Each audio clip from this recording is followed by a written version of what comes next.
Hello and welcome to Global Order. My name is Ishan Dhar. Yang Yuxia, the vice chair of China's Central Military Commission and the PLA's topmost general, appears to be the latest target in what seems to be a series of purges in the PLA dating back to 2022 in what seems to be a power centralization move by Xi Jinping. Now, what does this mean for the upper echelons of China's People's Liberation Army? What does it mean for PLA behavior towards Taiwan? What might this mean for their behavior on the LAC, since that's what those who are sitting in India are particularly concerned about? Joining me today to discuss many of these pertinent questions is one of India's foremost China experts. We are very fortunate to be joined by Professor Sriparna Pathak from the O.P. Jindal Global University. Please stay tuned, for this is going to be a fascinating conversation you don't want to miss.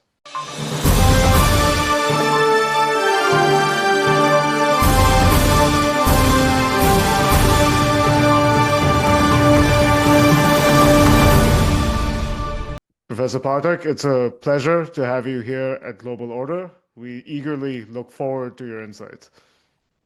Thank you so much for having me here, and you all have been doing wonderful work. So, pleasure to be here. Thank you very much for your kind words. Professor Pathak, before we get into the particulars of and forgive me if I'm mispronouncing his name, the Zhang Yuxia situation, if you were to dial the clock back to 2022 onwards, and you have this consistent spate of removals within the PLA, often on the grounds of corruption, and would you classify this as a purge? How would you explain this whole process? What exactly is it going on? Particularly if you look at it within the context of, I guess, Xi Jinping's broader centralization of power.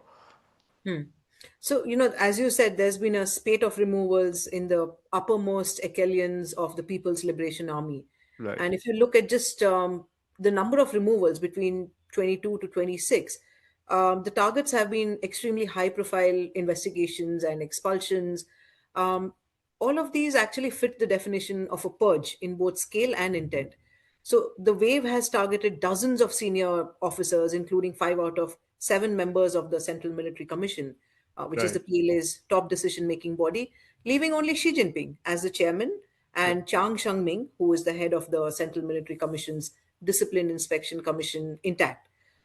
Just to give you a few names, these are very key figures, right. and the ones that have been removed include the CMC Vice Chairman, Chang Yosha, who Yeah, was a long-time ally of Xi Jinping and a Politburo member, the CMC Joint Staff Development Chief, Liu Chanli, former CMC Vice Chairman He Weitong, who reportedly has died by suicide in custody. But China is an information black box, so there's no way to confirm that. right. Amidst all of these investigations, there are also former defense ministers, Li Shangfu, Wei Fenghe, numerous others from the rocket force, from the Right. equipment development department, and all sorts of branches. So this is actually unprecedented in the People's Republic of China's history since the Cultural Revolution. So at least 78 officers at two-star rank or higher have been ousted under Xi Jinping. So it is a purge. And why do you think the rocket forces, I suppose, are overrepresented almost within, I guess, this cohort of people that have been purged? Is there any particular correlation, or is that a coincidence? It largely looks like a coincidence because, see, officially these actions are being framed as part of Xi Jinping's long-standing anti-corruption campaign. It's actually punished over 200,000 officials since 2012, Oh, wow. and explicitly targets these tigers and flies, high and low-level corrupt actors. So corruption in the PLA is genuine. It's systematic. Issues like bribery in promotions, kickbacks in procurement, for example, fake, fuel for missiles or substandard equipment. These tend to be higher in the rocket force. So, which is why the rocket force has been a particular segment where the dismissals have been larger. Embezzlement also, they've been cited in official announcements. So, PLA Daily, for example, since we're talking about Chang Yosha Yeah. and Liu Chanli, it accused them of serious violations of discipline and law. But then if you look at the number of people from the rocket forces out of these 200,000 who've been dismissed since 2012, there is a high probability that what comes forth the most would be fake fuel for missiles. These are easy things to do. Substandard equipment, which is why Rocket Force officials have been higher. Oh, I see. So you're saying that the potential, I guess, the opportunities for that kind of corruption are perhaps more prevalent within the Yeah. rocket forces, I guess, along with perhaps other power grabbing initiatives. Yes. Now, coming to, I guess, the point of Zhang Yuxia specifically, knowing what you do, how would you, I guess, but I understand there's an information black hole, but if one were to hazard an explanation for what happened here, what do you think it might be? There is this story going around of him potentially leaking nuclear secrets to the US, a potential coup d'etat against Xi Jinping. Do you think that narrative needs to be treated with a healthy dose of skepticism, or do you think the truth lies somewhere in between? I'll answer the first part first. See, the purge of Chang Yoxia, they announced it on January 24, 2026. Yeah, It's a dramatic escalation in Xi Jinping's efforts to consolidate control over the People's Liberation Army. As the senior vice chairman of the Central Military Commission and Politburo member, Chang was effectively the highest ranking uniformed officer, second right. only to Xi Jinping himself. A 75-year-old princeling or a son of a revolutionary veteran who fought alongside Xi Jinping's father. So not only were Xi and Chang friends, Xi Jinping's and Chang's fathers were also friends. Okay. Chang was a longtime Xi Jinping ally, and he rose through key commands like Shenyang military region, served in combat during the 1979 Sino-Vietnamese War, and so on. Now his removal alongside Liu Chanli, it has left the seven-member CMC with only Xi and Chang Shangming. So this is unprecedented, as I said. Now, officially, the Ministry of National Defense has cited, quote unquote, serious violations of discipline and law, which is a vague catch all phrase often used in anti corruption probes. Yeah, that could This be actually, mean yeah, anything. Yeah. yeah. So you make whatever you make of it. It fits into Xi's broader anti corruption drive and so on.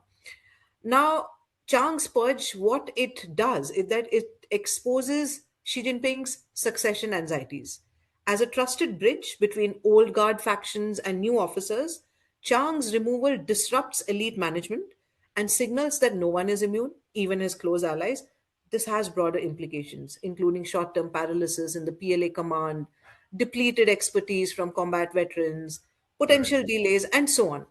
Now, regarding this very sensational claims of Chang leaking nuclear secrets to the US and plotting a coup against Xi Jinping, this has to be treated with skepticism. This is part of the psyops, basically. This whole story about this leakage, it stems from a very unverified rumor in a very opaque system where disinformation thrives.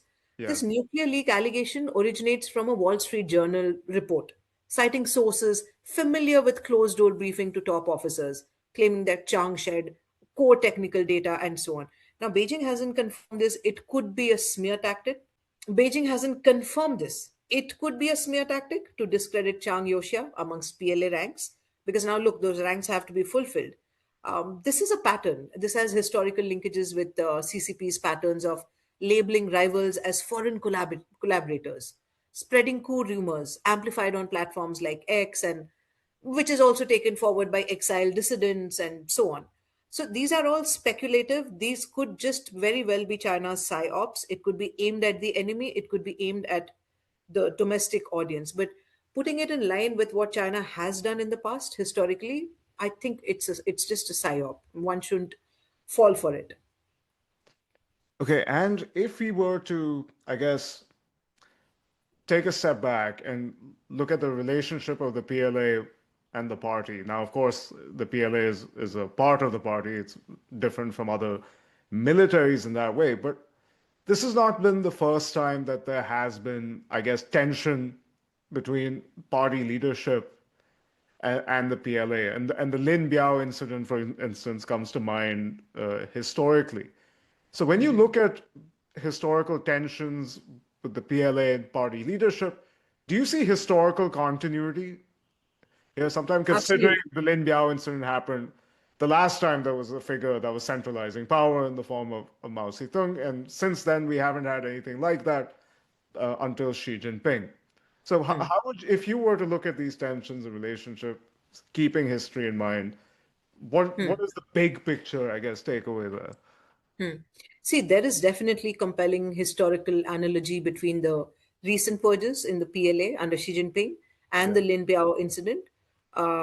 Both episodes reflect a paramount leader's very deep-seated paranoia about military loyalty, leading to dramatic removals of once, trusted most sorts of top generals amidst all of these fears of coups or power challenges. The structural parallels are strong and they're rooted in authoritarian consolidation and institutional distrust. But the contexts differ in transparency, in scale of disruption, and right, geopolitical backdrop. See, Lin Biao was Mao Zedong's designated successor. Now, Chiang Yoshia wasn't a designated successor. right, Lin Biao was a revered marshal who played a very pivotal role in elevating Mao's cult of personality during the Cultural Revolution. And by 1960s, tensions rose from Mao's suspicion that Lin was amassing too much of power within the PLA because Lin issued unauthorized military directives and so on.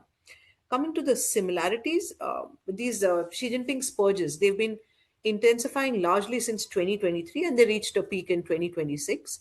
Um, Purging trusted allies amidst paranoia and coup fears, similar, Lin Biao and Chang Yoxia. In terms of scale and impact on PLA leadership, the Lin Biao purges were the largest in PLA history at the time. They right. removed top commanders. Xi's campaign is similarly unprecedented. Um, the CMC now is essentially just two people. So Yeah, there is a similarity in that. There is regime insecurity, there's power consolidation, again, similar. Broader political effects also would be similar because these purges erode trust within the military, fostering a culture of fear which prioritizes ideology over competence. The differences, however, are the dramatic endpoint versus an ongoing process. Lin's incident ended with a single explosive event. His plane crashed, and there was an alleged coup shrouded in secrecy for decades. Xi's purges are protracted in nature, right. with more public leaks via open source intel, social media, elite signaling. Mao mobilized masses during the Cultural Revolution. She relies on state apparatuses like the Central Military Commission or Central Commission for Discipline Inspection. So there are those minor differences as well. But So it's it's a probably because of the times we live so in. it's a far more sophisticated purge in many ways. Yeah, yeah, it is. And if you were to look at, I guess, the upheaval that's, uh, I guess, being caused in the upper echelons of the PLA, since you do have, I guess, the benefit of historical hindsight, is there a key relationship between military readiness and this echelon, or upheaval in these echelons, or is that a relationship that can't necessarily be proven that there is some kind of causal factor there? Because I guess some Western sources are very, I guess, keen to Hmm. at least make that conclusion, but I don't know if that is a bit hasty. See, the readiness has definitely been affected because one of the key factors or differences between Chiang Yoshia and Xi Jinping was about the military's readiness. Chiang Yoshia would rather strengthen the military and then think of a full-fledged Taiwan invasion, but that didn't work out really well for Xi Jinping. So now Chiang Yoshia has been ousted.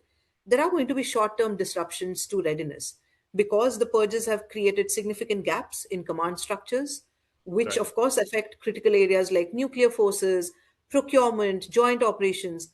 The leadership is hollowing. The CMC, as I said, it just has two people now. So there are just these two combat veterans. But beyond two combat veterans, you also need other people, which is why the CMC was what it was. Corruption probes in the PLA rocket force and equipment, they have led to frozen contracts, delayed modernization, disrupted training cycles.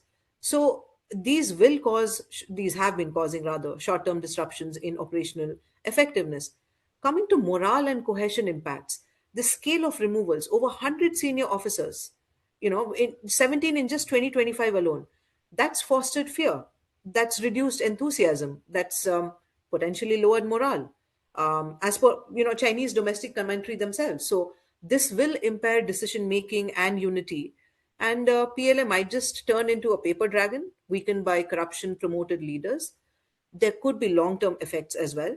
The short term effects are negative. These purges are framed by Xi as essential for building a world class military. But Right. in the long run, if official Chinese narratives keep going the way that they are, it will try to regenerate the military by eliminating bad barriers to combat capability, potentially leading to a more proficient force.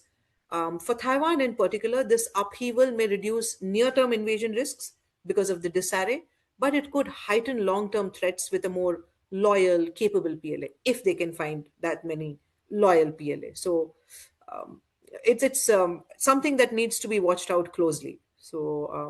But yeah, short term disruptions are definitely there. It is interesting that you brought up Taiwan and the potential changes that you might see in, I guess, PLA behavior towards Taiwan. But it does seem like there is, I guess, a division in terms of opinions as far as Taiwan is concerned among the PLA leadership. What more do we know about that? Of course, Zhang Yuxia being perhaps the latest casualty, as you were saying. But what more do we know about that in Hmm. terms of where does this stand as an institution? Hmm. See, there's of course, as you said, there's been an internal churn in the PLA's uppermost echelons, particularly because of these purges and investigations which are going. There would be observable changes in PLA behavior, especially around Taiwan, because see, China is a country, or the PLA would ensure that it doesn't move back from gray zone warfare. So that fear creation, which it often does, be it with India, be it with Taiwan, or with Philippines, that's going to continue. That also means that they don't really have the full blown military might to lead a full scale war. Right, Um, the consensus across, a lot of global think tanks, be it from the East or the West, Taiwanese experts and OSINT, it shows that there's going to be a short term restraint or reduced risk of major escalation, offset by potential medium to long term increases in assertiveness or miscalculation. Because look, Xi Jinping's goal definitely is to ensure that Taiwan returns to the motherland. right, So those sorts of coercive activities, air and naval incursions, gray zone pressure, continuity, or even intensification, rather than it's just going to continue.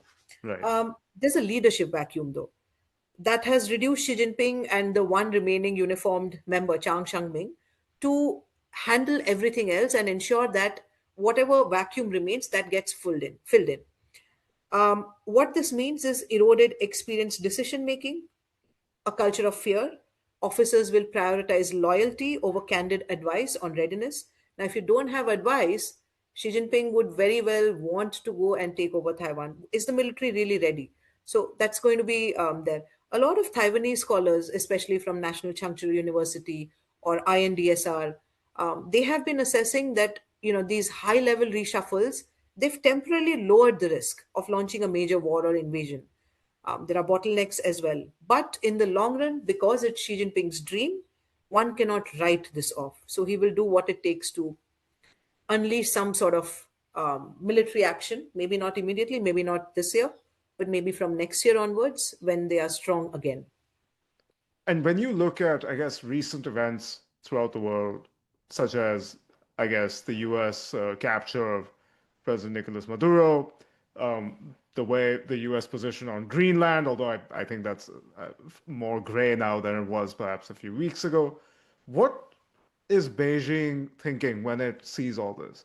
Is it seeing a potential implicit green flag that any move on Taiwan perhaps might go unchallenged in the future? I mean, has there been any indication of what they're taking away from all these events, or is it still just wait and watch? Hmm. I think they couldn't really respond because they had their own mishaps happening in the PLA, Right, which is why. But see, if you look at the chatter on Chinese social media, and Chinese social media is heavily monitored, unless it's a narrative which is acceptable to the CCP, it's not going to be there simply. So there was a lot of jubilation because now what the US has done is essentially it's normalized aggression and might is right. Well, China has always done that, and which is why it's the only country in the world which has so many border disputes. Now, if you normalize this sort of aggression and it's like a pat on the back, and unfortunately, President Donald Trump, the leader of the world's most powerful democracy, going and saying that yeah, Xi Jinping is a great man. Xi Jinping has told me he won't attack Taiwan. Xi Jinping doesn't say these things, first and foremost. So right. that's one thing. But it's a pat on the back. So they would have loved to do a full-fledged military escalation at the moment, given that there are all sorts of green signals.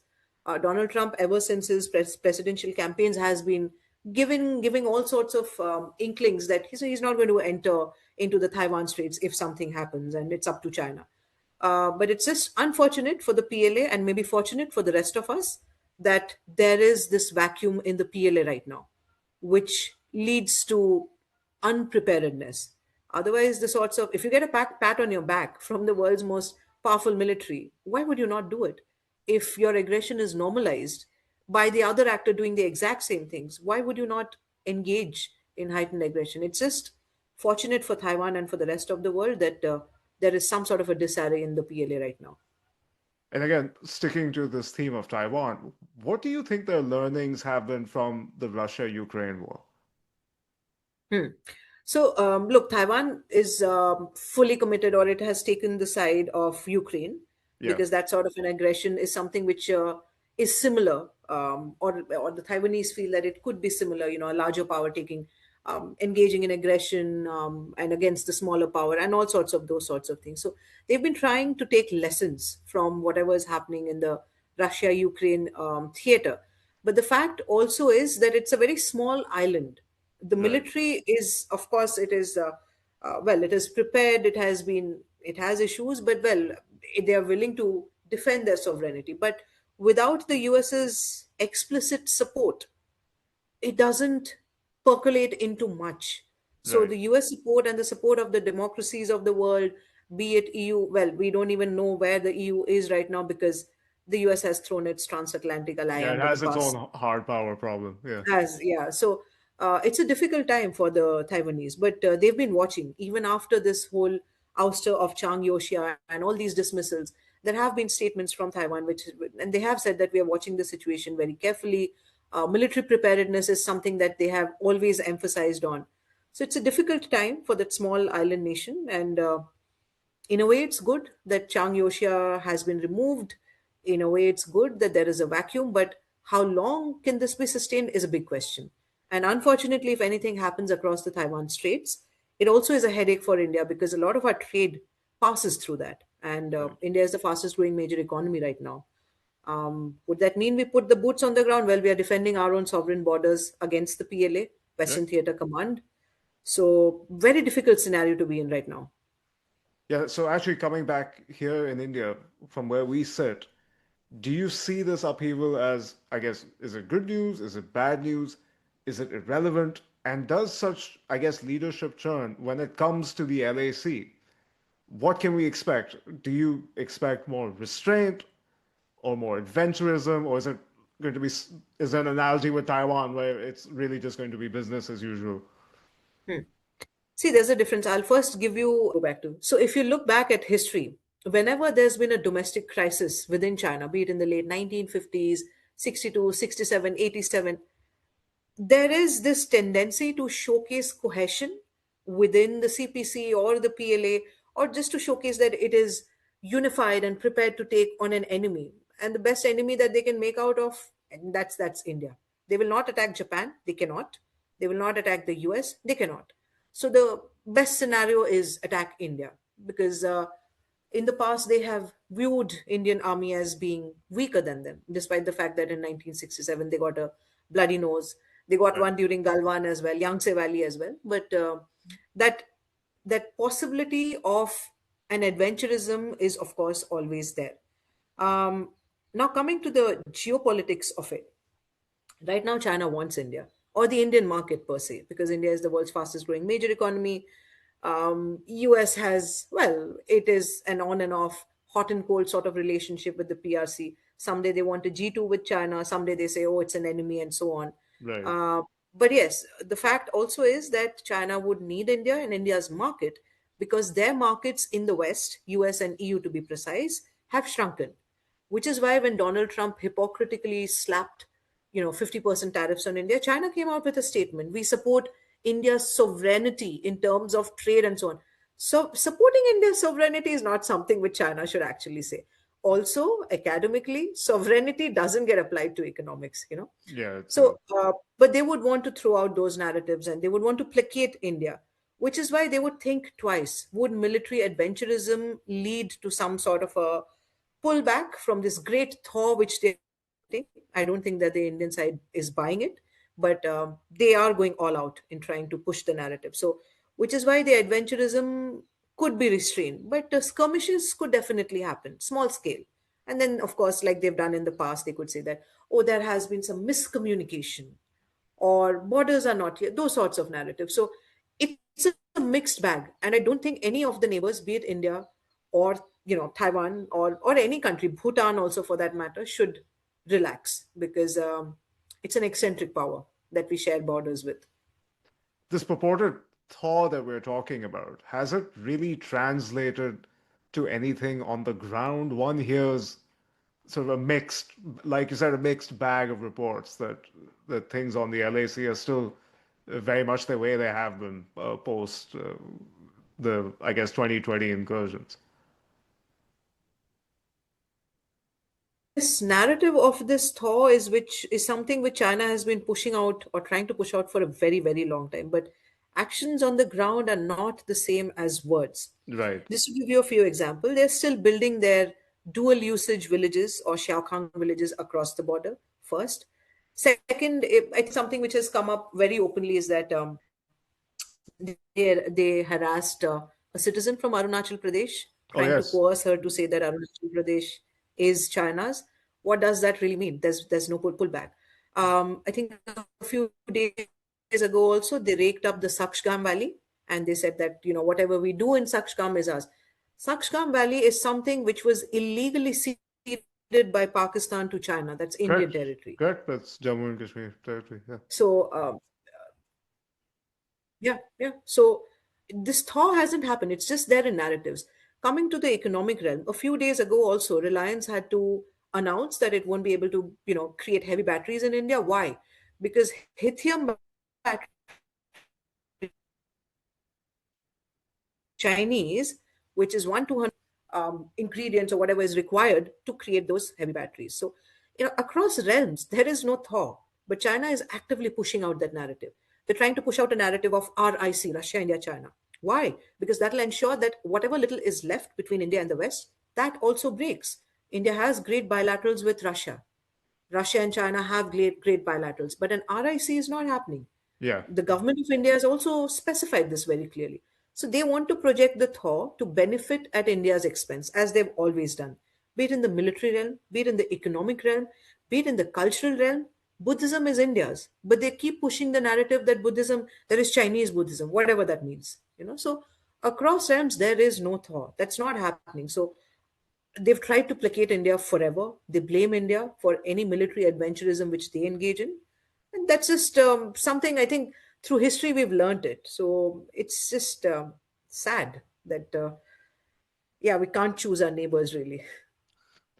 And considering, I guess, these purges and upheaval, if you had to, I guess, put your seer's hat on, what would you expect, I guess, in this coming year from the PLA and the Chinese state when it comes to So these issues? one thing which is definitely going to happen is that they will try to fill in the posts and because that's necessary. Otherwise, if it drags on for a longer term, then the military confidence dips.